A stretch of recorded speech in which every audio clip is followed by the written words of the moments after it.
సర్వం విశ్వమయం గ్రూప్ సభ్యులకు స్వాగతం సుస్వాగతం. ముందుగా మనందరికీ గురువు గారైన బ్రహ్మశ్రీ పత్రిజ గారు అమ్మ స్వర్ణమాలమ్మకి కృతజ్ఞతలు తెలుపుకుంటూ సతీ సమేత సప్త ఋషుల అనుగ్రహంతో ఆది శంకరాచార్యులు గారి అనుగ్రహంతో మరియు అవతర్ బాబాజీ గారి అనుగ్రహంతో షైలేష్ మాస్టర్ ఆశీస్సులతో ఈ రోజు మనము సర్వం విశ్వమయం గ్రూప్ ని మొదలు పెడదాం. ఈ రోజు మనకి రాధా మేడం గారు సృష్టి రహస్య విశేషాలను వివరించబోతున్నారు. రాధా మేడం, సర్వం విశ్వమయం గ్రూప్ తరపున మీకు స్వాగతం సుస్వాగతం. థ్యాంక్ యూ రమా మేడం, నాకు ఈ అవకాశం ఇచ్చినందుకు మీకు కృతజ్ఞతలు. ఈ రోజు మనం తీసుకున్న టాపిక్ సృష్టి రహస్య విశేషాలు. సృష్టి అసలు ఎలా ఏర్పడింది, సృష్టి కాలచక్రాన్ని ఎలా నడిపిస్తుంది, మరియు మనిషిలో ఎన్ని తత్వాలు ఉంటాయి. ఈ ముఖ్యమైన 3 టాపిక్లోంచి ఈ రోజు మొత్తం మన క్లాస్ అవుతుందండి. ఫస్ట్ది సృష్టి ఎలా ఏర్పడింది.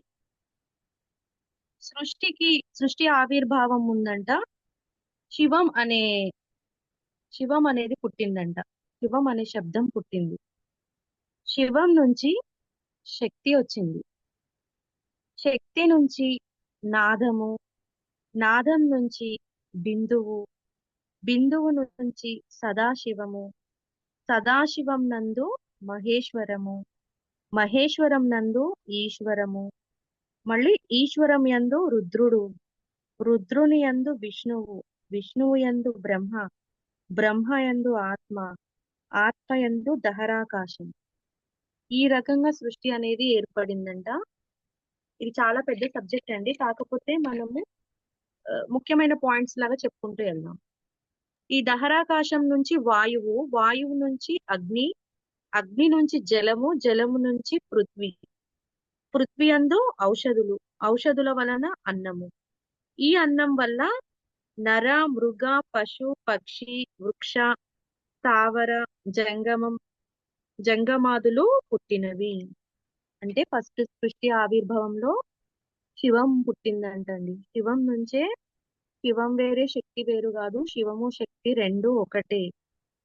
మళ్ళీ ఈ శక్తి నుంచి నాదం ఉద్భవించిందంట. అక్కడి నుంచి మనకు సృష్టి ఆవిర్భావం అయినప్పటి నుంచి ఎందరో బ్రహ్మలు, ఎందరో విష్ణువులు, ఎందరో మహేశ్వరులు వస్తూనే ఉన్నారన్నమాట. కాలక్రమేణా వాళ్ళు ఎన్నో వేల సంఖ్యలో వస్తున్నారు, వెళ్తున్నారంట. అలా ఆత్మ తీసుకున్నప్పుడు బ్రహ్మ యందు ఆత్మ వచ్చిందంట. ఆత్మ నుంచి మనకు దహరాకాశం, మళ్ళీ ఈ దహరాకాశం నుంచి ఏమేమి ఏర్పడ్డాయి? వాయువు, వాయువు మనం పీల్చే వాయువు, తర్వాత అగ్ని, అగ్ని నుండి మళ్ళీ జలము, ఈ జలము నుండి పృథ్వీ, పృథ్వీ నుండి ఔషధాలంట. ఈ ఔషధాల వలన అన్నము. ఈ అన్నమే కదండి అన్ని నరులకు, మృగాలకు, పశువులకు, పక్షులకు, వృక్షాలకి, అన్నిటికీ ఇది అన్నమే కదా జీవనాధారము. అలా అన్నం వరకు ఈ సృష్టి ఆవిర్భావం అనేది జరిగిందంట. మళ్ళీ ఈ సృష్టి యొక్క కాలచక్రము ఎలా ముందుకు నడిచిందో చెప్తున్నారు. ఇక్కడ పరాశక్తి ఆధీనంలో సృష్టి అనేది నడుస్తుంది. ఇప్పటి వరకు ఎంతో మంది శివులు, ఎంతో మంది విష్ణువులు, ఎంతో మంది బ్రహ్మలు వచ్చారు. ఇప్పటి వరకు 50 బ్రహ్మలు వచ్చారు. ఇప్పుడు నడుస్తున్నది 51 వాడు.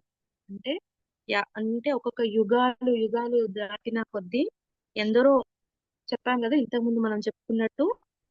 కానీ మొత్తము సృష్టి అంతా ఎవరి అమ్మవారు పరాశక్తి ఆధీనంలోనే, అమ్మవారి ఆధీనంలోనే నడుస్తుందంట. అయితే ఇక్కడ ఏం చెప్తున్నారు, ఇప్పుడు ప్రస్తుతం మనకున్న బ్రహ్మ వచ్చేసి 51వ బ్రహ్మ అంట. 50 మంది బ్రహ్మలు వచ్చిపోయారంట. ఒక్కొక్క యుగంలో, ఒక్కొక్క కాలంలో వస్తూనే ఉన్నారు, వెళ్తూనే ఉన్నారంట. మళ్ళీ ఈ సృష్టి కాల చక్రాన్ని కృతయుగం లాగా, త్రేతాయుగం లాగా, ద్వాపర యుగం లాగా, కలియుగం లాగా తీసుకోవడం జరిగింది. ఈ 4 యుగాలను కలిపితేనే ఒక పెద్ద మహాయుగం అనేది ఏర్పడుతుంది. ఇట్లా 71 మహాయుగాలకు ఒక మన్వంతరం అంట. ఏ 4 యుగాలు? కృతయుగము, త్రేతాయుగం అయిపోవాలి, ద్వాపరం అయిపోవాలి, కలియుగం అయిపోవాలి. ఇవన్నీ అయిపోతేనే ఒక యుగము, ఒక మహాయుగం ఏర్పడుతుంది. ఆ మహాయుగమే అట్లా అలా ఒక్క మహాయుగం కాదు, 4 మహాయుగాలు ఏర్పడాలి. అప్పుడు సారీ, అట్లా 71 మహాయుగాలు ఏర్పడితే ఒక మన్వంతరం అవుతుందంట. ఒకటి కాదు, రెండు కాదు, 71 మహాయుగాలు ఏర్పడాలంట. 14 మన్వంతరాలకు ఒక సృష్టి. చూసారా, 71 మహాయుగాలకి ఒక మన్వంతరం ఏర్పడితే మళ్ళీ 14 మన్వంతరాలకి ఒక సృష్టి ఏర్పడుతుందంట. అంటే అప్పటి వరకు కాలం అనేది గడుస్తూనే ఉంటుంది, కాలచక్రం అనేది జరుగుతూనే ఉంటుందంట. 15 సందులకు ఒక ప్రళయము. 15 సందులకు ఒక ప్రళయం అంట. 1000 యుగాలకు బ్రహ్మకు ఒక పగలు. 1000 యుగాలు ఒక రాత్రి ప్రళయము. అంటే బ్రహ్మకు పగలు ఎప్పుడు 1000 యుగాలకి పగలు ఏర్పడినప్పుడు సృష్టి, 1000 యుగాలకు రాత్రి ఏర్పడినప్పుడు ప్రళయం ఏర్పడుతుందంట. ఒక బ్రహ్మకు ఒక పగలు అనేది సృష్టి, ఒక రాత్రి అనేది ప్రళయం అంట. 1000 యుగాలకు ఒక్కసారి జరుగుతుందంట. అలా సృష్టి ఆవిర్భావము, ప్రళయము ఎలా జరుగుతుందో చెప్తున్నారు. 2000 యుగాలకు ఒక దినము. ఇప్పుడు బ్రహ్మ వయస్సు 51 సంవత్సరాలు. మంచిగా వినండి. 1000 యుగాలకు ఏం జరుగుతుంది? బ్రహ్మకు ఒక పగలు ఏర్పడుతుందంట, అప్పుడు సృష్టించబడుతుంది. మళ్ళీ 1000 యుగాల తర్వాత ఒక రాత్రి ఏర్పడుతుందంట, అప్పుడు మొత్తం ప్రళయం వచ్చేసి మొత్తం అంతా ప్రళయంలో మునిగిపోతుంది. అయితే 2000 యుగాలకు ఒక దినం అంట. ఇప్పుడు బ్రహ్మ వయస్సు 51 సంవత్సరాలు. మళ్ళీ చెప్తున్నాడు, 50 మంది బ్రహ్మలు వచ్చిపోయారు, ఇప్పుడు బ్రహ్మ యొక్క వయసు 51 సంవత్సరాలు. ఇప్పటి వరకు 27 మహాయుగాలు గడిచాయి. ఇప్పుడు మనకు మొదలు ఏం చెప్పారు? 71 మహాయుగాలు గడిస్తే ఒక మన్వంతరం వస్తుందన్నారు కదా. అయితే మనకి ఇప్పటి వరకు సృష్టి ఆవిర్భావం నుంచి కాలచక్రంలో 27 మహాయుగాలు గడిచాయంట. అయితే 4 గడిచాయి. ఒక కల్పముకు ఒక పగలు 432 కోట్ల సంవత్సరాలంట. ఒక కల్పం అంటే 14 మన్వంతరాలు గడవాలి. 14 మన్వంతరాలు అంటే 71 మహా యుగాలన్నమాట. కల్పం అవుతుంది అప్పుడు, పగలు ఏర్పడుతుందంట. అది మొత్తం కలిపితే ఎంత అవుతుంది? 432 కోట్ల సంవత్సరాలు. మ్యామ్ కొంచెం 7200. చెప్పండి, మీ వాయిస్ కొంచెం పెద్దగా చెప్పండి.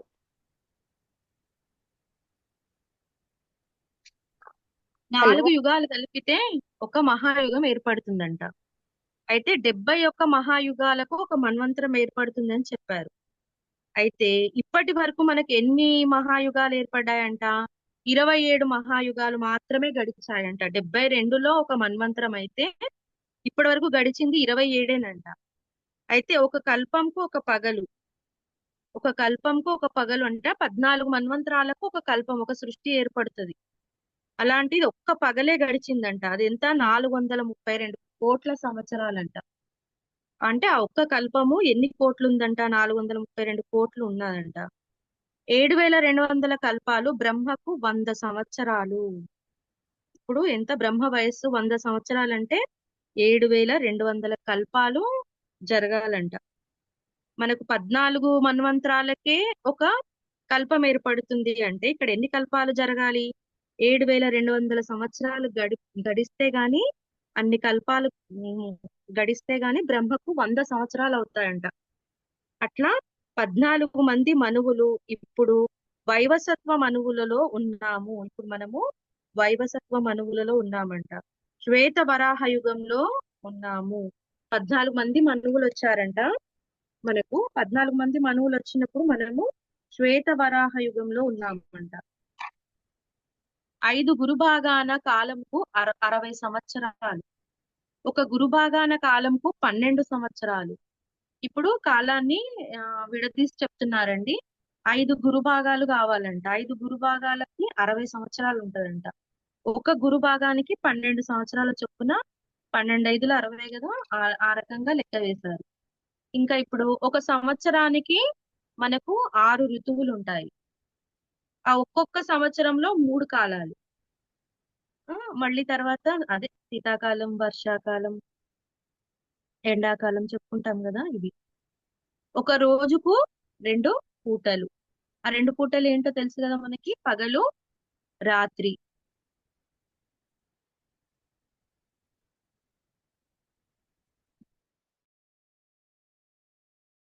ఒక సంవత్సరానికి ఎన్ని నెలలు ఉంటాయి? 12 మాసాలు. మొత్తం ఇప్పుడు ఇప్పటి వరకు మనకి సృష్టి ఎలా ఉంటుందో చెప్పారు. సృష్టి యొక్క కాల చక్రం ఎవరి ఆధీనంలో నడుస్తుందో చెప్పారు. మళ్ళా తర్వాత యుగాలంటే ఏంటో చెప్పారు. ఒక్కొక్క యుగము ఏంటి? కృతయుగము, త్రేతాయుగము, ద్వాపర యుగము, కలియుగము ఏ విధంగా ఆ యుగాలను తీసుకున్నారు. మళ్ళీ ఈ యుగాలన్నిటిని కలిపితే ఒక మహాయుగం అవుతుందని, మళ్ళీ ఎన్ని మహాయుగాలు ఉంటే ఒక మన్వంతరం అవుతుంది. ఆ ఆ, బ్రహ్మకు ఒక పగలేంటి, ఒక రాత్రి ఏంటి, సృష్టిలో ప్రళయం ఎప్పుడు వస్తుంది, ఆ మా మళ్ళీ సృష్టి ఎప్పుడు ఆ, ఆవిర్భావం అవుతుంది. మళ్ళా తర్వాత మనము ఏ ఏ వరా ఏ యుగంలో ఉన్నాము? శ్వేత వరాహ యుగంలో ఉన్నాము. ఇప్పుడు బ్రహ్మకి 51 సంవత్సరాలు. మళ్ళీ తర్వాత ఇది వైవసత్వ మనువులో ఉన్నాము మనము. మళ్ళీ బ్రహ్మకు 100 సంవత్సరాలు గడవాలంటే 7,200 కల్పాలు జరగాలని ఈ రకంగా సృష్టిని విడదీస్తూ చెప్పి ఇప్పుడు ఒక గురుభాగ కాలాన్ని తీసుకున్నారు. గురుభాగ కాలంలో మనకి ఇప్పుడు మన మానవ జీవితంలో మనం ఇప్పుడు ఒక సంవత్సరానికి ఎన్ని 6 ఋతువులు ఉంటాయి, 3 కాలాలు ఉంటాయి, ఒక రోజుకి 2 పూటలు అంటే పగలు రాత్రి ఇలా చిన్న చిన్నగా విడదీసి చెప్తున్నారు. ఒక సంవత్సరానికి 12 మాసాలు, ఒక సంవత్సరంలో 2 ఆయనాలు, ఒక సంవత్సరంలో 27 కార్తెలు, ఒక నెలకు 30 తిథులు, 27 నక్షత్రాలు, మళ్ళీ వీటి గురించి వివరణలు, 12 రాసులు, 9 గ్రహాలు, 8 దిక్కులు, 108 పాదాలు. ఇప్పుడు మన పంచాంగం చెప్తాం కదండి, మన కాలమానం ఎలా మనం చూసుకుంటాం కదా, పగలు రాత్రి తిథులు ఇవన్నీ నక్షత్రము ఇవన్నీ చూసుకుంటాం కదా, వాటి గురించి చెప్తున్నారు. క్యాలెండర్ ఎలా ఉంటది అనే దాని గురించి చెప్తున్నారు అన్నమాట. ఏముంటాయి? 30 తిథులు ఉంటాయంట, 27 నక్షత్రాలు ఉంటాయి, 12 రాసులు ఉంటాయి, 9 గ్రహాలు ఉంటాయి, 8 దిక్కులు, 108 పాదాలు. ఒక వారంకు 7 రోజులు.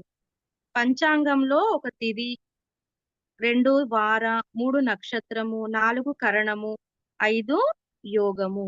ఈ రకంగా మనము సమయాన్ని, తిథులను, నక్షత్రాలను, ఇప్పుడు మనకు సంభవించే ఈ గ్రహణాలు ఉంటాయి కదా, అప్పుడు చూసుకుంటాం కదా ఏ గ్రహం ఎప్పుడు వస్తుంది. ఇవన్నీ ఏ రకంగా చూసుకుంటాము? మనకిచ్చిన పంచాంగం బట్టి ఈ నక్షత్రము, యోగము, కరణము, తిథి, సమయము, ఉదయమా లేకపోతే రాత్రి అనేది, ఇవన్నీ మధ్యాహ్నమా, ఇవన్నీ చూసుకుంటాం కదా. క్యాలెండర్ ని కూడా ఏ రకంగా విభజించారనేది చెప్పారు. ఇప్పుడు సృష్టి యావత్తు త్రిగుణములతో ఉంటుంది. ఇప్పుడు సృష్టి మొత్తము ఎలా ఉంటుంది అని చెప్తున్నారు? త్రిగుణాలతో ఉంటుందంట. దేవతలు, జీవులు, చెట్లలో అన్ని వర్గాలలో 3 గుణాలు ఉంటాయి.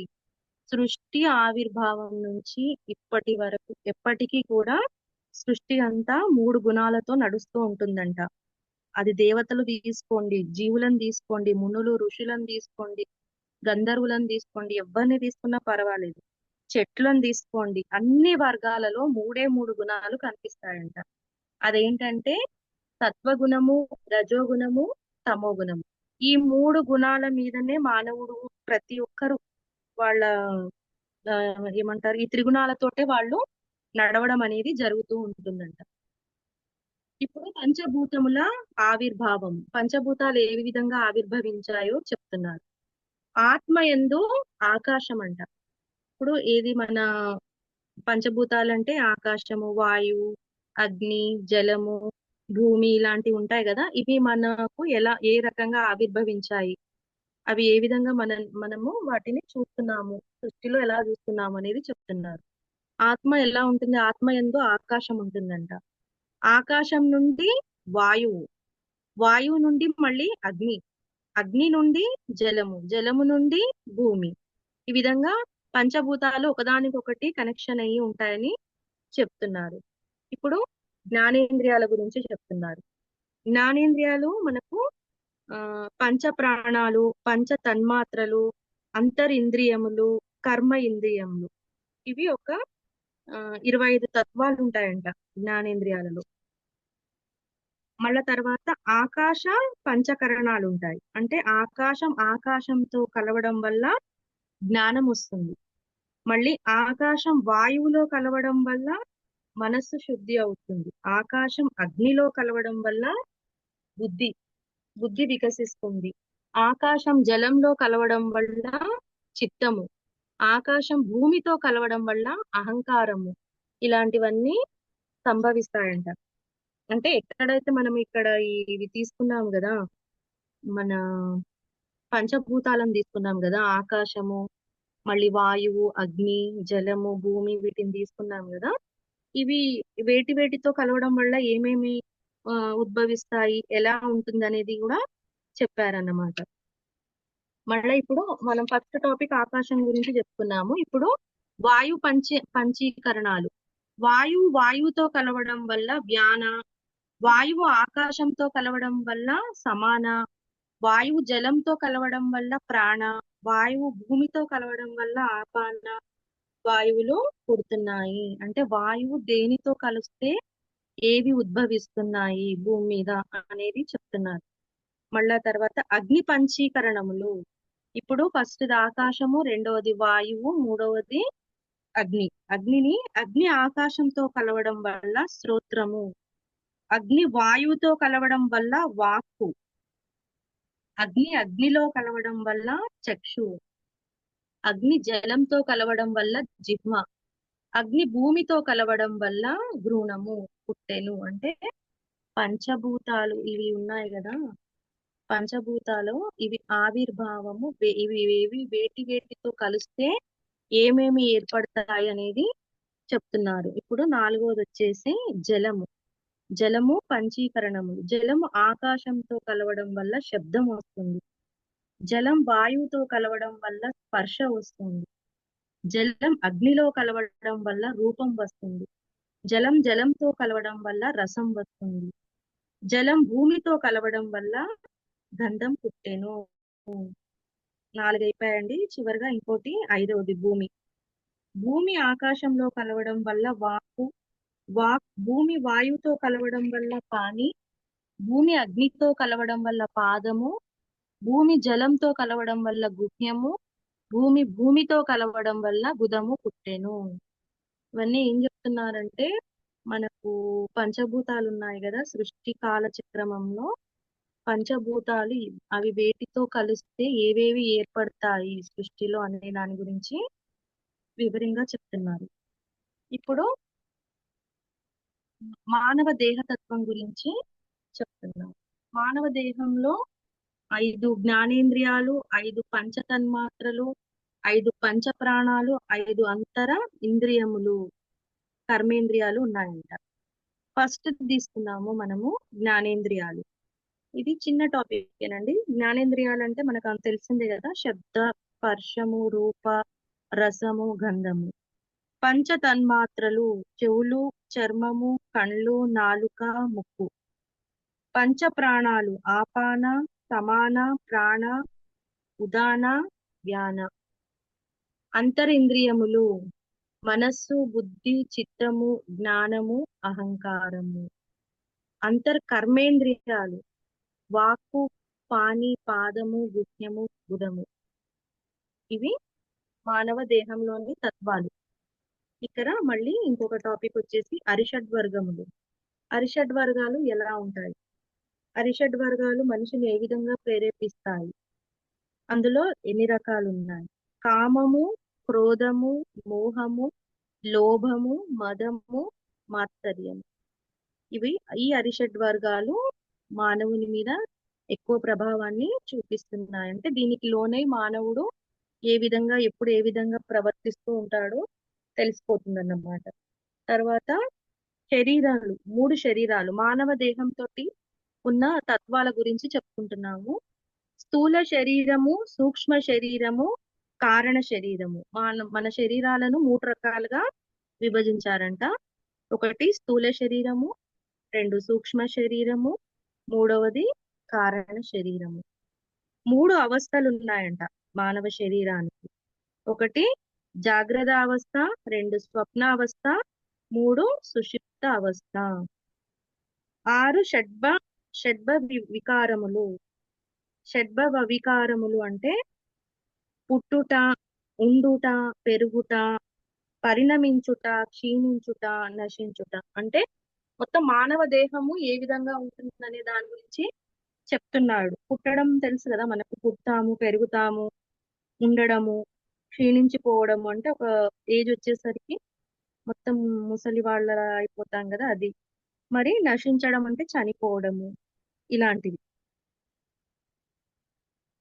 తర్వాత షడ్ముర్ములు: ఆకలి, దప్పిక, శోకము, మోహము, జర, మరణము.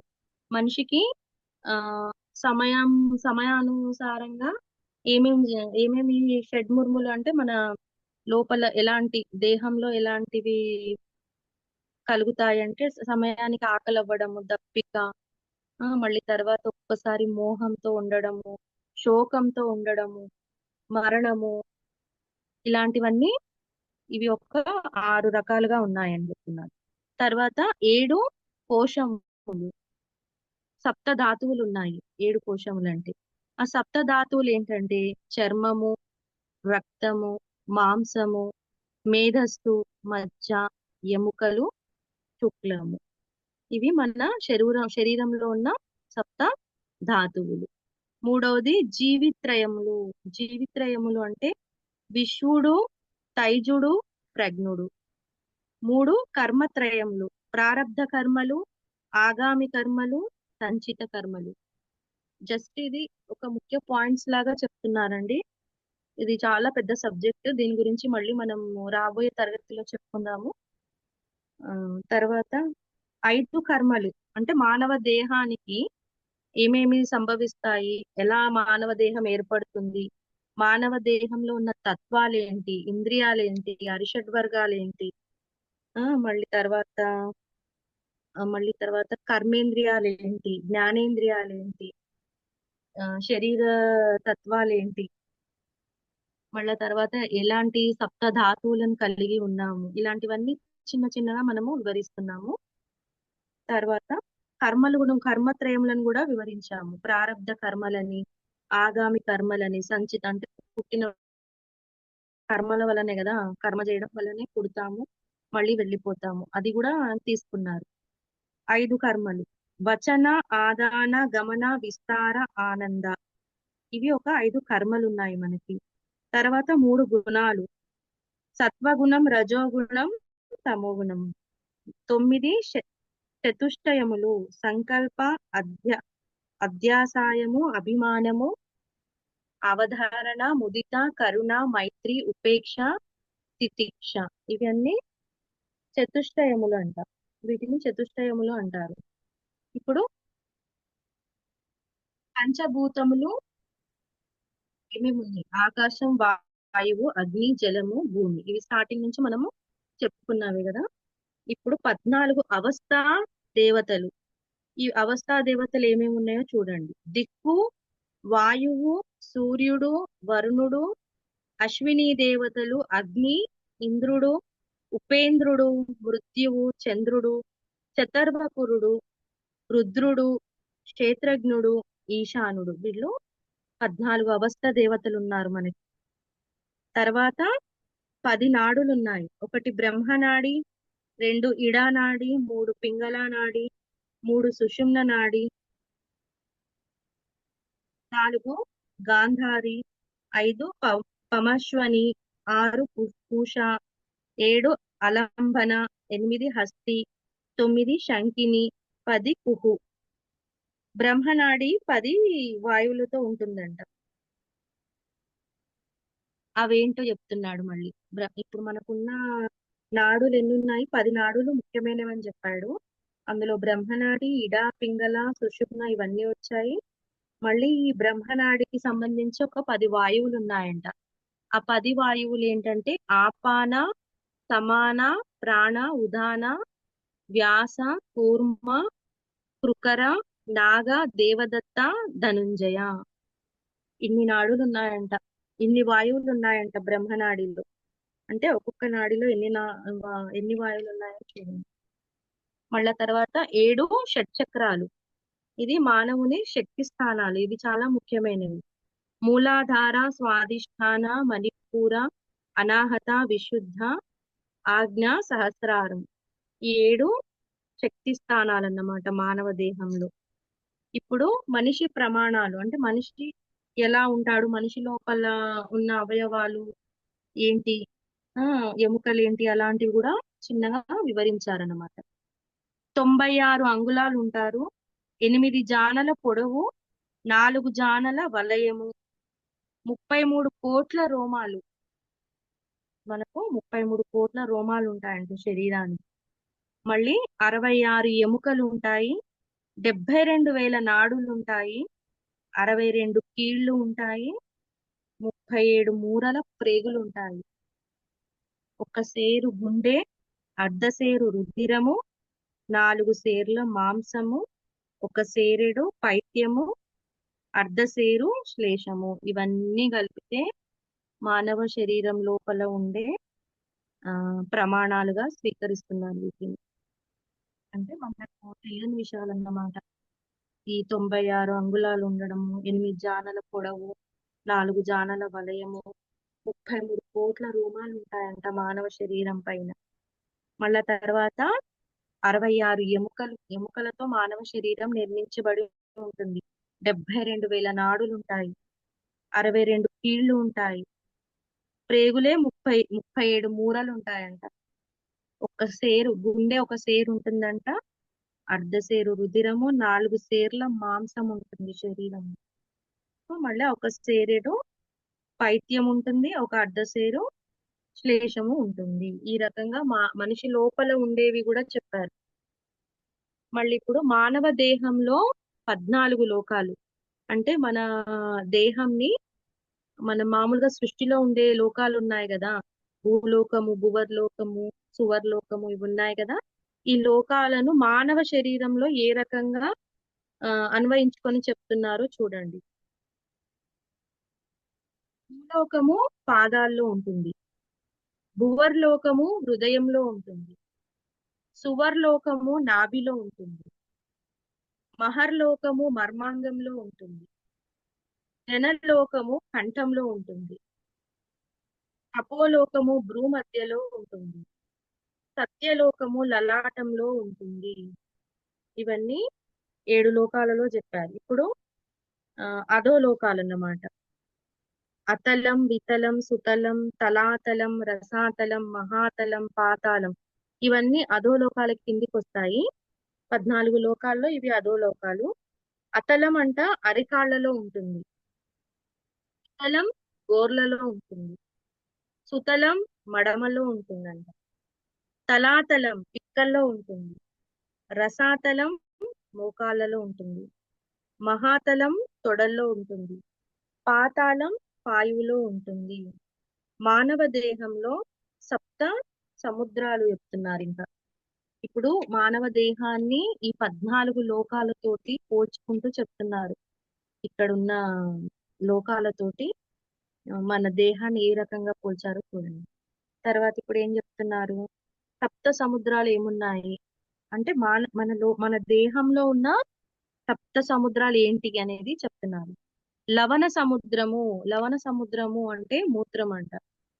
ఇక్షి సముద్రము చెమట, సూర సముద్రము ఇంద్రియము, సర్పి సముద్రము దోషితము, దది సముద్రము శ్లేషము, క్షీర సముద్రము జొల్లు, శుద్ధోక సముద్రము కన్నీరు. అంటే ఈ సముద్రాలను 7 సముద్రాలను మన శరీరంలోంచి బయటికి వచ్చే లవణాలతోటి ఏ రకంగా పోలుస్తున్నారో ఇదన్నమాట.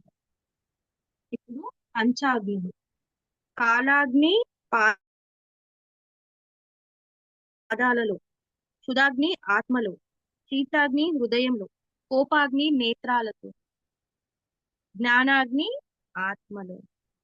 అంటే అగ్నులను కూడా ఏ రకంగా మన దేహంతో పోల్చారు, హృదయంతో, కళ్ళతోటి. ఇప్పుడు మనకి కోపం వస్తే కళ్ళు ఎర్ర చేస్తాం కదా, కోపాగ్ని నేత్రంలో అని చెప్తున్నాం. మళ్ళీ జ్ఞానాగ్ని ఏమో ఆత్మలో. ఇవి మనకు తెలిసినాయి కదా, కానీ పోల్చడం చూడండి ఎలా పోల్చారు. 7 మానవ దేహంలో 7 దీపములు. ఇప్పుడు మనకున్న 7 సప్తద్వీపాలు ఉన్నాయి కదా, అది మనిషి శరీరంలో అంటే సృష్టి ఆవిర్భవించినప్పుడు ఎవరు వచ్చారు, తర్వాత ఏం జరిగింది, ఆ మొత్తం సృష్టి ఎవరి ఆధీనంలో నడుస్తుంది, ఇవన్నీ చెప్పుకుంటూ మళ్ళీ తర్వాత మనకు యుగం అంటే ఏంటి, పగలంటే రాత్రి అంటే ఎన్ని యుగాలు, మళ్ళీ బ్రహ్మ ఎన్ని సంవత్సరాలుగా ఉన్నాడు, ఏం జరుగుతుంది, మళ్ళా తర్వాత ఒక సంవత్సరాన్ని ఏ రకంగా మనం చెప్పుకున్నాము, మళ్ళా తర్వాత మనం కాలాలు, మళ్ళా తర్వాత అక్కడి నుంచి నెలలు, మాసాలు, తిథులు, పంచాంగం, ఇవన్నీ చెప్పుకుంటూ చెప్పుకుంటూ వచ్చి మళ్ళీ తర్వాత ఇక్కడ నుంచి మానవుని తీసుకొని మానవ శరీరం ఎలా నిర్మించబడుతుంది, ఈ ఏవైతే పంచభూతాలు ఉన్నాయో అది మానవుని శరీరంలో ఏ విధంగా మనము అన్వయించుకుంటున్నాము, అట్లా ఒక చిన్న చిన్న టాపిక్సే కానీ చాలా ఇంపార్టెంట్వి. మళ్ళా తర్వాత దేహంలో ఈ 14 లోకాలతో పోల్చడము, షట్చక్రాలను, మళ్ళీ తర్వాత నాడులను, దేవతలను, మళ్ళీ తర్వాత కర్మత్రయములను అన్నిటిని ఇప్పుడు ఇక దేహంతో పోలుస్తూ చెప్తూ ఉన్నారన్నమాట. ఇంకా చివరిగా వచ్చేసి ఇప్పుడు సప్త దీపంలో ఫస్ట్ది జంబు ద్వీపము.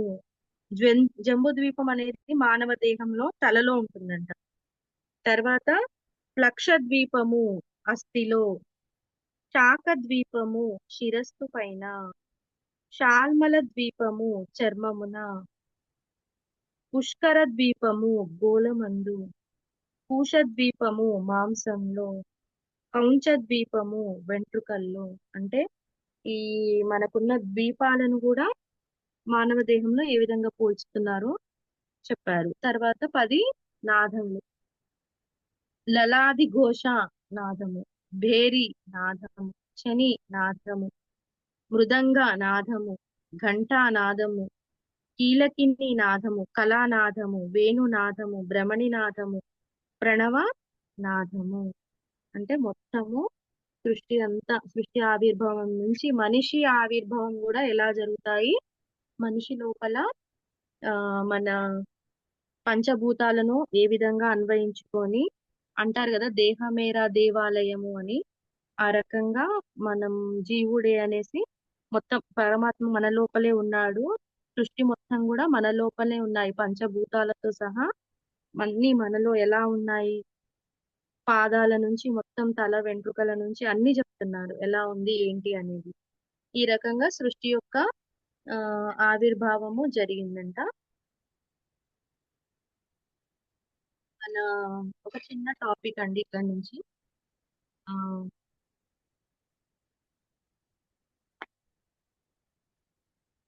ఇప్పుడు మనం నేర్చుకున్నాం కదా, ఇప్పుడు ఇవన్నీ తెలుసుకున్నాం కదా, మనిషి లోపల ఎలాంటి ఆ స్థానాలు ఉన్నాయి, మళ్ళీ సప్తద్వీపాలు ఎలా వచ్చాయి, ఈ పంచాగ్నులు ఎలా పనిచేస్తున్నాయి, ఆ, దీని నుంచి మనం ఒక చిన్న స్టోరీ ఇక్కడికి ఎండ్ అయిపోయింది. ఇప్పుడు తిరుమల 7 కొండల నుంచి మన శరీరంలో ఉన్న 7 శక్తి స్థానాలను అన్వయిస్తూ ఒక చిన్న ఒక ఒక ఒక 1.2-3 మినిట్స్ చెప్తాను అంతే. ఈ 7 శక్తి స్థానాలు ఇప్పుడు మన తిరుమల వైభవం నుంచి తీసుకోవడం జరిగింది. తిరుమలకు 7 కొండలు ఉంటాయి కదా, ఆ 7 కొండలు మానవ శరీరంలో ఉన్న 7 శక్తి స్థానాలను తీసుకుంటూ చెప్పడం జరిగింది. ఆ 7 శక్తి స్థానాలు ఈ 7 కొండలకు ఎలా కనెక్షన్ ఉందో చూడండి. ఒకటి, ఫస్ట్ది నిద్రిస్తూ ఉన్న కుండలిని శక్తిని మేలుకొలపటమే ధ్యానము. ఇప్పుడు ఇది ధ్యానానికి సంబంధించింది. ఇది క్రియాయోగము. ఈ క్రియాయోగం వల్ల సాధ్యపడుతుంది. అంటే ధ్యానం చేసేటప్పుడు ఎప్పుడైతే ఈ శక్తి మూలాధార చక్రాన్ని తాకుతుందో అప్పుడు ఈ నిద్రిస్తూ ఉన్న శక్తి మనము శేషువుతో పోలుస్తాము, నాగపాముతో పోలుస్తాం అన్నమాట. అంటే నిద్రిస్తున్న పాముని మేల్కొల్పుతాము, మూలాధార చక్రాన్ని మేల్కొల్పడం అన్నమాట. అందుకే మనము తిరుమలలో ఉన్న మొదటి కొండను శేషాద్రి అని పిలుస్తాము. అంటే మన మానవ దేహంలో ఉన్న 7 శక్తి స్థానాలను తిరుమల కొండలు, పవిత్రమైన తిరుమల కొండలు, స్వామివారి తిరుమల కొండలు ఉన్నాయి కదా, ఆ కొండలతోటి ఈ ధ్యాన చక్రాలను ఏ రకంగా ఈ మనిషి లోపల ఉన్న 7 శక్తి చక్రాలను ఏ విధంగా అన్వయిస్తున్నారో చూడండి. మూలాధార శక్తి ఉంటుంది కదా, సారీ, మూలాధార చక్రం ఉంటుంది కదా, అది చుట్టుకొని ఉంటుంది కాబట్టి దాన్ని ఒక శేషువుతో పోలుస్తాము. అంటే ఒక పాము చుట్టగా చుట్టుకొని ఉంటుంది కదా, దాన్ని మేల్కొలుపుతాం మొదలు. దాన్ని మేల్కొల్పడం అంటే ఏంటి? నిద్రిస్తున్న పాముని నిద్ర నుంచి మేల్కొల్పడము అంటే శేషువుని శేషువుని లేపడం అన్నమాట. దాని పేరే శేషాద్రి. అంటే స్వామివారి ఆ తిరుమల కొండ మొదటి కొండ ఉంది కదా, దాన్ని శేషాద్రి అని అలా పిలుస్తారని చెప్తున్నారు. ఇప్పుడు ఇంకొంచెం ధ్యానం చేస్తే ధ్యానాన్ని అన్వయిస్తూ చెప్తున్నారు. సాధకునికి శక్తి స్వాదిష్టాన చక్రాన్ని తాకుతుంది. ఈ ఈ ఏదైతే మనము మూలాధార చక్రాన్ని మేల్కొల్పుతామో అలాగే ఇంకా కంటిన్యూయేషన్ గా ఇంకొంచెం ధ్యానాన్ని పొడిగిస్తేనంట స్వాదిష్టాన చక్రానికి సాధకుని శక్తి తగులుతూ ఉందంట. అప్పటికి సాధకుడికి 40% సాధించినట్లే. ఈ మూలాధార శక్తి లేవడం తర్వాత స్వాదిష్టాన చక్రాన్ని చేరుకోవడంతో 40% పూర్తి అయిపోయినట్లే అంట. సాధన పట్ల కోరిక, పరమాత్మను కనుక్కోవాలనే ఆరాటము మొదలవుతుంది. మూలాధార చక్రం నుంచి స్వాదిష్టాన చక్రం వచ్చే వరకు సాధకుడు ఎవరైతే ఉంటాడో అతనికంట సాధనం మీద కోరిక ఎక్కువ అవుతుందంట. భగవంతుణ్ణి కనుక్కోవాలి, పరమాత్మను చేరుకోవాలి, కనుక్కోవాలనే ఆరాటము మొదలవుతాయి. అంటే ఇక్కడ స్వాదిష్టాన చక్రం వద్ద వినిపించే శబ్దము వేణుగానము. వేణుగానం వినిపిస్తుందంట స్వాదిష్టాన చక్రం మేల్కొల్పితే. వేదం అంటే వినటం అని అర్థం. వేద అంటే వినటం అని అర్థము. అందుకే రెండవ కొండకి వేదాద్రి అని పేరు. ఇప్పుడు స్వామివారి రెండవ కొండ అయిన వేదాద్రి అనే కొండకి ఎట్లా వచ్చింది ఆ పేరు అనేది చెప్తున్నారు. వేద అంటే వినడం అంట. అంటే ఎప్పుడైతే మనం స్వాదిష్టాన చక్రం వరకు చేరుకుంటామో అక్కడ మనకు వేణుగానం వినిపిస్తుందంట. వేణుగానం వినిపించడాన్నే ఆ కొండకి వేదాద్రి అని పేరు వచ్చింది. ఇప్పుడు ఇంకొంచెం ధ్యానాన్ని పెంచితే సాధకునికి కుండలిని శక్తి మణిపుర చక్రానికి తాకుతుంది. ఇప్పుడు మొదటిది మూలాధార చక్రంని మేల్కొల్పారు, అక్కడి నుంచి స్వాదిష్టాన చక్రాన్ని చేరుకున్నారు. ఇంకొంచెం సాధన పెంచితే ఏమవుతుంది? మణిపుర చక్రానికి తాకుతుందంట. అప్పటికి సాధకుడికి 160% సాధించినట్లే. రెండో దానికి వచ్చేసరికి 40% అయింది. ఇప్పుడు మూడో దానికి వచ్చేసరికి 60% అవుతుందని చెప్తున్నారు. అంటే సెల్ఫ్ కంట్రోల్ వచ్చేస్తుందంట. మణిపుర చక్రం ఎప్పుడైతే మనకి మణిపుర చక్రం వరకు మన సాధన అయితే పెంచుతామో, మన కుండలిని శక్తి అక్కడి వరకు చేరుకుంటుందో అప్పుడు మనకు ఒక సెల్ఫ్ కంట్రోల్ పెరుగుతుందంట. అప్పుడు జ్ఞాన శక్తి పెరుగుతుంది, గ్రహణ శక్తి పెరుగుతుంది.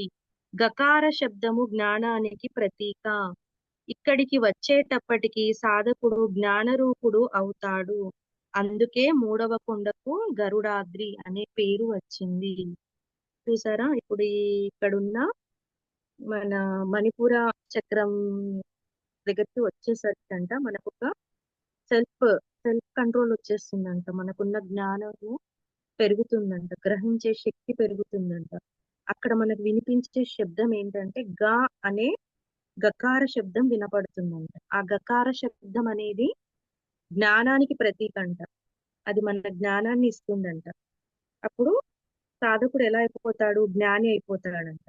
అందుకే మూడవ కొండకి గరుడాద్రి అని పేరు వచ్చింది. గకార శబ్దం ఉండడం వల్ల స్వామివారి మూడవ కొండకి గరుడాద్రి అనే పేరు వచ్చిందంట.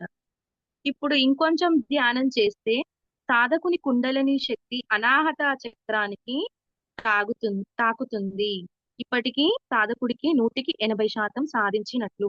ఇప్పుడు ఏం చేశారు? ఫస్ట్ మూలాధార నుంచి స్వాదిష్టాన నుంచి మణిపుర నుంచి ఎక్కడికి వచ్చాము? అనాహత చక్రానికి వచ్చాము. సాధకుడు తన కుండలిని శక్తిని ఎక్కడి వరకు తీసుకొచ్చాడు? అనాహత చక్రం వరకు తీసుకొచ్చేస్తే 100కి 80% పూర్తయినట్లేనంట. ఇప్పుడు స్థూల శరీర స్పృహ తగ్గుతుంది. శరీరం చాలా తేలిగ్గా గాల్లో తేలిపోతున్నట్లు ఉంటుంది. అంటే ఈ సాధన పెంచే కొద్దీ అనాహత చక్రంకి వచ్చేసరికి ఎలా అయిపోతాడంటే తేలుతూ ఉంటాడంట. శరీరం చాలా తేలిగ్గా గాలిలో ఉంటున్నట్టుగా, గాల్లో తేలిపోతున్నట్టుగా ఉంటుందంట. వాయుపుత్రుడైన ఆంజనేయుడు అవుతాడు. అప్పుడంట సాధకుడు ఎవరవుతారు? వాయుపుత్రుడు స్వామి ఆంజనేయ స్వామి అవుతాడంట. అందుకే 4వ కొండకి అంజనాద్రి అని పేరు వచ్చింది. అంటే అనాహత చక్రం వచ్చే వరకు మనము సాధన చేస్తూ ఉంటేనంట శరీరం చాలా తేలిగ్గా గాల్లో తేలిపోతున్నట్టు. ఇప్పుడు మన ఆంజనేయ స్వామి వాయుపుత్రుడు కదా, ఆయనలాగా అయిపోతామంట. అందుకనే ఆ కొండకి అంజనాద్రి అని పేరు వచ్చింది. ఇప్పుడు 5వది, ఇంకొంచెం ధ్యానం చేస్తే సాధకునికి కుండలిని శక్తి విశుద్ధ చక్రాన్ని తాకుతుంది. ఇప్పటికీ సాధకుడికి 100% సాధించినట్లు. ఇక్కడ భగవంతుడు కనిపిస్తూ ఉంటాడు. సంసార చక్రాలన్నీ దాటేస్తాడు. అన్ని బంధాలు విడిపోతాయి. ఆ ఇప్పుడు ఇది చాలా ఇంపార్టెంట్ అండి. ఇది విశుద్ధ చక్రం. ఇక్కడికి వచ్చేసరికి ఏమైపోతుంది? 100కు 100% ఆ మన కుండలిని శక్తి విశుద్ధ చక్రాన్ని తాకినప్పుడు 100కు 100% మనం అన్ని సాధించిన వాళ్ళం అవుతామంట. మనకు సాక్షాత్తు ధ్యానంలో పరమాత్ముడే భగవంతుడే కనిపిస్తూ ఉంటాడంట. అప్పుడు ఇంకా మనము అన్ని సంసార బంధాలను దాటేస్తాము. అన్ని బంధాల నుంచి అటాచ్మెంట్ లోనే ఉంటూ డిటాచ్మెంట్ లా అయిపోతామన్నమాట. ప్రాణ నియంత్రణ శక్తి వస్తుంది. ఇంకా పరమాత్మ వైపు పరిగెడుతూ ఉంటాడు. ఇంకా ఇప్పుడు పరమాత్మను తెలుసుకోవాలనేసి పరిగెడుతూ ఉంటాడంట, ఇంకా ఆగడంట. అచ్చు వేసి వదిలివేస్తే ఎలా దాని ఇష్టం వచ్చినట్లు పరిగెడుతుందో అలాగే అలాగే అందుకే 5వ కొండకి వృషభాద్రి అని పేరు వచ్చింది. మనం చూస్తూ ఉంటాం కదా, ఆంబోతులు ఎద్దు ఉంటాయి కదా, వాటికి ఒక అచ్చు వేస్తారు. అచ్చు వేసి వదిలేస్తారు, దాని ఇష్టం వచ్చినట్లు అది పరిగెడుతూ ఉంటుంది. అట్లా 5వ కొండకు కూడా వృషభాద్రి అని పేరు వచ్చిందంట. అంటే ఇంకా 100% మనము భగవంతుణ్ణి భగవంతుడు మనకు కనిపిస్తూ ఉంటాడు ధ్యానంలో. ప్రాణ ప్రాణ నియంత్రణ శక్తి మనకి పెరుగుతుంది. అన్ని అటాచ్మెంట్స్ అన్ని డిటాచ్మెంట్స్ అంటే సంసార బంధంలోనే ఉంటూ వాటి మీద వ్యామోహాలన్నీ తగ్గిపోతూ ఉంటాయన్నమాట. సాక్షాత్తు భగవంతుడే కనిపిస్తూ ఉంటాడు కాబట్టి. కాబట్టి ఇది వృషభంతో పోల్చారు కాబట్టి ఈ కొండను వృషభాద్రి అని పేరు వచ్చింది. ఇప్పుడు ఇంకొంచెం ధ్యానం చేస్తే సాధకునికి కుండలిని శక్తి ఆజ్ఞా చక్రాన్ని తాకుతుంది. ఇప్పుడు దాటి వచ్చిన 6 చక్రాలు 6 పడగలు విప్పినట్లు అనుకుంటే ఆ పడగలు కామ క్రోధ లోభ మోహ మద మాత్సర్యాలు అనే 6 అరిషడ్ వర్గాలని శ్రీకృష్ణుడు కాళీయ మర్దనుడై దర్శనమిస్తున్న సాధకుడి నుంచి పోగొట్టినట్లు అనుభూతి పొందుతాడు. ఏం చెప్తున్నారు? ఇప్పుడు లాస్ట్ది ఆజ్ఞా చక్రంకి వచ్చేసామనుకో, ఆజ్ఞా చక్రంకి వచ్చేసరికి ఏమైపోతుంది? 6 చక్రాలంట. ఏది ఇప్పుడు మనము ఒక్క చక్రాన్ని మన మణిపుర చక్రము, మూలాధార చక్రము, మేడం కొంచెం అంతః పెద్దగా చెప్పండి, కొంచెం పెద్దగా చెప్పండి. 6వది వచ్చేసి ఆజ్ఞా చక్రం. ఆజ్ఞా చక్రం గురించి ఏం చెప్తున్నారంటే మనం ధ్యానం ఎక్కువ చేసినప్పుడు కుండలిని శక్తి ఆజ్ఞా చక్రాన్ని తాకుతుంది. అప్పుడు ఏమవుతుంది? 6 చక్రాలు 6 పడగలు విప్పినట్లు అనుకుంటే ఆ 6 పడగలు వేటితో పోలుస్తున్నారంటే కామ క్రోధ లోభ మోహ మద మాత్సర్యాలు అనే అరిషడ్ వర్గాలతోటి పోలుస్తున్నారంట. ఇంకా ఈ 6వ చక్రంకి వచ్చేసరికి ఇంకా ఎలాంటి వాటిని అన్నిటిని మనం జయిస్తూ వస్తామంటే ఈ అరిషడ్ వర్గాలను జయిస్తూ, అంటే శ్రీకృష్ణుడు ఏ విధంగా కాళీయ మర్దనుడై దర్శనమిస్తూ ఉంటాడో ఆ స్వామి నృత్యం చేస్తూ ఉంటాడు కదా పడగ విప్పిన పాము పైన, అట్లా మనము ఆ అరిషడ్ వర్గాలను పోగొట్టుకునే అంత అనుభూతిని పొందుతామంట ఆజ్ఞా చక్రానికి వచ్చేసరికి. ఇలా మహా వెలుగు తనే వెలుగైనట్లు అనుభూతి చెందుతాడు. అంటే ఇంకా ఆజ్ఞా చక్రానికి వచ్చేసరికి సాధకుడు ఎలా అయిపోతాడంటే తను ఇంకా ఒక వెలుగు తనే ఒక మహాశక్తి అనే ఒక వెలుగులో వెలుగుతూ ఉంటాడంట. అప్పటికి భగవంతుడు ఎదురుగానే ఉంటాడు సాధకుడి కంటే. అప్పుడు ఆజ్ఞా చక్రానికి వచ్చేసరికి స్వామివారు కనిపిస్తూ ఉంటాడంట. భగవంతుడు సాక్షాత్కారం లభిస్తూనే ఉంటుందంట. తనకి పరమాత్మకి మధ్య ఇంకేమీ లేదు. ఇంకా తనకి ఎదురుగా ఉన్న పరమాత్మకి మధ్య ఏమీ లేదంట. పరమశాంతి కలుగుతుంది. అది 6వ కొండ. దీనినే వెంకటాద్రి అంటారు. దీని పేరే వెంకటాద్రి అంటారంట 6వ కొండకి. అంటే ఎప్పుడైతే ఈ ఆరు ఏమంటారు 6 చక్రాలను దాటి వస్తాడో అక్కడికి వచ్చేసరికి భగవంతుడిని చేరుకుంటారంట. భగవంతుని చేరుకునే కొండ పేరే వెంకటాద్రి కొండ అని చెప్తున్నారు. తర్వాత సాధకునికి కుండలిని శక్తి సహస్రార చక్రాన్ని తాకుతుంది. ఇంకా ఇది చిట్ట చివరన 7వ చక్రమైన సాధకుడు సాధన ద్వారా కుండలిని చక్రాన్ని చేరుకుంటాడు. అప్పుడు ఇది పరమాత్మ చక్రం. ఇది పూర్తిగా ఈ సహస్రార చక్రం అనేది పరమాత్మకు సంబంధించిన చక్రం అంట. ఇక్కడ సాధకుడు అనేవాడే ఉండడు, నారాయణుడే ఉన్నాడు. ఇంకా సహస్రార చక్రం వచ్చేసరికి మానవుడు ఎక్కడ కనిపించాడంట. మనం సాధన చేస్తూ చేస్తూ చేస్తూ అన్ని చక్రాలను దాటి చివరిగా సహస్రార చక్రానికి వచ్చేసరికి అక్కడ స్వామి నారాయణుడే ఉంటాడంట, పరమాత్మనే ఉంటాడంట. నారాయణుడు అంటే అంతటా వ్యాపించేవాడు అని అర్థము. నారాయణుడు అంటే వ్యాపించటము అని అర్థము. అంతటా తానే వ్యాపించేవాడు కాబట్టే నారాయణుడు.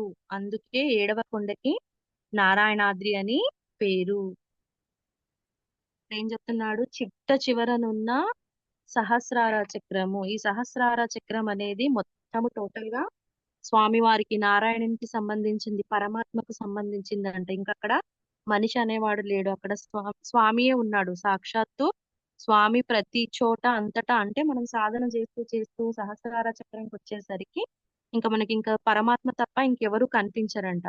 అట్లాగే ఇది 7వ కొండ అయిన నారాయణాద్రి వచ్చేసరికి అంటే మొత్తము అంతటా స్వామివారి నారాయణుడే అంతటా వ్యాపించి ఉంటాడు కాబట్టి ఈ కొండను నారాయణాద్రిగా పేరు వచ్చిందని చెప్తున్నారు. ఇది యోగ పరంపర తిరుమల 7 కొండల అంతరార్థము. అంటే ఇది మన మానవునిలోని 7 చక్రాలను తీసుకొని యోగ పరంపర అంటే సాధన ద్వారా స్వామివారి తిరుమల కొండలను అన్వయించుతూ చెప్పబడిందన్నమాట. ఇంతే కాకుండా మనము ఎక్కేటప్పుడు మెట్లని కూడా అబ్జర్వ్ చేస్తే మనకు అర్థమవుతుందంట. ఆ మెట్లను ఎక్కుతూ ఉంటే కూడా మనకంట తెలుస్తుందంట. అంటే కొండలు ఎక్కేటప్పుడు ఒక్కొక్క కొండ తర్వాత మెట్లు ఎలా ఉంటాయి అవి వాటిని అనుభవంలోకి తీసుకోమని చెప్తున్నారు. కొండ ఎక్కినప్పుడు వాటిని గమనించమని చెప్తున్నారు. అవన్నీ ఇలా 8, 16, 24, 32 మల్టిపుల్స్ ఆఫ్ హైట్ లో ఉంటాయి. అంటే చాలా ఆ గుణాకార ఎత్తులో ఉంటాయంట. దీన్ని మనము అష్టాంగ యోగము చేయమని చెప్పుతున్నట్లు అన్వయించుకోవాలి. దీన్ని ఏం చేస్తున్నాము? యోగ సాధనలో అష్టాంగ యోగంతో అన్వయించుకోమని చెప్తున్నారు. ఎందుకంటే అష్టాంగ యోగం అంటే యమ, నియమ, ఆపాన, ప్రాణాయామ, ప్రత్యాహార, ధారణ, ధ్యాన, సమాధి. అంటే ఈ యోగ పరంపరలో మనం ధ్యానం చేసేటప్పుడు యోగ పరంపర ఏ విధంగా ఉంటుందో వాటిలో ఈ కొండలు ఎక్కేటప్పుడు మనం వీటిని అబ్జర్వ్ చేసుకోవాలంట. అంటే ఇప్పుడు కుండలిని శక్తి ఏ విధంగా జాగృతమై పైకి వస్తుందో అప్పుడు ఇట్లా మనం ఒక్కొక్క కొండ ఎక్కుతూ చివరన నారాయణాద్రి కొండ అంటే 7 కొండలకు పైకి స్వామివారిని చేరుకునే వరకు మనం ఎలా పైకి ఎక్కుతుంటాం అనేది కూడా ఈ కొండలు ఎక్కుతూ ఉన్నప్పుడు దీన్ని అబ్జర్వ్ చేయండి. దీన్ని యోగ పరంపరలో చెప్పారని చెప్తున్నారు. భగవంతుని చేరుకునే 7 క్రియలను 7 కొండల రూపంలో 8 యోగాలతో అంటే అష్టాంగ యోగాలతో మెట్ల రూపంలో స్వామివారు మనందరికీ కళ్ళ ముందు ఉంచారు. అంటే ఇది మనము ఇలా ఇది ఈ రకంగా మనం ఎప్పుడు చూడలేదు కదా. మామూలుగా మనం తిరుపతికి వెళ్తూ ఉంటాం వస్తూ ఉంటాం కానీ కొండల పేర్లు తెలుసు కానీ మనిషి లోపల ఉన్న చక్రాలు దాటిన కొద్దీ ఎలా ఉంటుందో తిరుమల కొండలను కూడా ఆ రకంగా చెప్పడం జరిగిందన్నమాట. సో అందుకని ఏం చెప్తున్నారంట? కళ్ళు తెరిచి చూస్తే నారాయణులము, తెరవకపోతే నరులము. జై శ్రీకృష్ణ. అయిపోయింది. ఆధ్యాత్మికం బ్రహ్మానందం. టాపిక్ ఇక్కడికి సమాప్తం.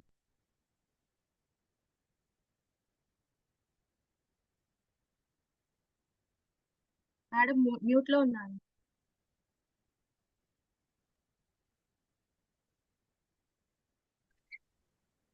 అయిపోయిందా మ్యామ్? అయిపోయింది. చాలా బాగుంది మ్యామ్. కానీ అంటే ఇంత చిన్నగా దీన్ని ఆ, ఆ, అవ్వడం కాకుండా ఇంకా డీటెయిల్ గా చెప్తే బాగుంటుంది మ్యామ్. చాలా బాగుంది. ఈ సృష్టి రహస్యం అనేది చాలా అంటే బాగుంది. ఇది టాపిక్ ని తీసుకుంటే ఇంకా మనకు మొత్తం ఇంకా కొంచెం గట్టిగా చెప్పండి, కొంచెం గట్టి, అంటే వినిపించట్లేదు. ఒక్క టాపిక్ ని తీసుకుంటే ఇంకా మనకు చాలా క్లాసెస్ వస్తాయి, ఒకటి కాదు చాలా అవును, వస్తాయి. వచ్చినా సరే, ఎందుకంటే జస్ట్ మంచి ఇన్ఫర్మేషన్ ఇచ్చిన వాళ్ళం అవుతాం కదా, అందుకోసమని. తప్పకుండా అండి, మనం నెక్స్ట్ క్లాస్లలో ట్రై చేద్దాము. ఉమ్, జస్ట్ ఏంటంటే ఇంపార్టెంట్ పాయింట్స్ లాగా చెప్పాము. ఉమ్. అది తర్వాత ఈ చిన్నగా మన శక్తి స్థానాలు వచ్చినప్పుడు కొన్ని అన్వయించుకోవడం జరిగింది ఇక్కడ. కానీ టోటల్ చాలా గా ఇప్పుడు ఈ సృష్టి ఉమ్, ఆవిర్భావం నుంచి మానవ దేహం వరకు చెప్పాలనుకుంటే చాలా ఉమ్. చాలా పెద్ద సబ్జెక్ట్ అండి. అదే అదే చాలా పెద్ద సబ్జెక్ట్, అవును. కానీ అది మనం ఒక 1 hour లో పూర్తి చేసేది కాదు. అందుకే దీని గురించి కొంచెం డెప్త్ గానే వెళ్ళి, అంటే క్లాసెస్ వైజ్ గా ఇప్పుడు రోజుకి ఒక గంట చెప్పుకున్నా కూడా బాగుంటుంది. బాగుంది, చాలా బాగుంది టాపిక్.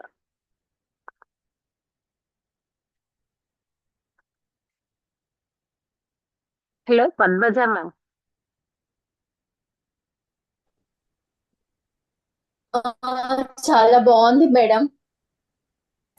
చాలా చాలా బాగుంది. థ్యాంక్ యూ అండి.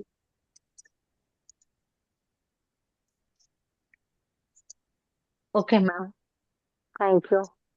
మీకు ఇంత మంచి ఆ, సమాచారాన్ని అందించినందుకు, మంచి ఇన్ఫర్మేషన్ ఇచ్చారు, దృష్టి గురించి ఇచ్చారు.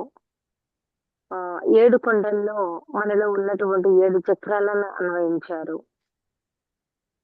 పంచభూతాలను తీసుకొచ్చారు. చాలా బాగుంది మ్యామ్. ఒకే టాపిక్ లోనే ఇన్ని రావడం అనేది చాలా బాగుంది. అలా సవివరంగా చెప్పినందుకు మీకు ధన్యవాదాలు. రేపు మళ్ళీ 8 నుంచి 9 గంటల వరకు ఉంటుంది రోజు మనకి క్లాస్. మళ్ళీ రేపు జాయిన్ అవుదాం మనం.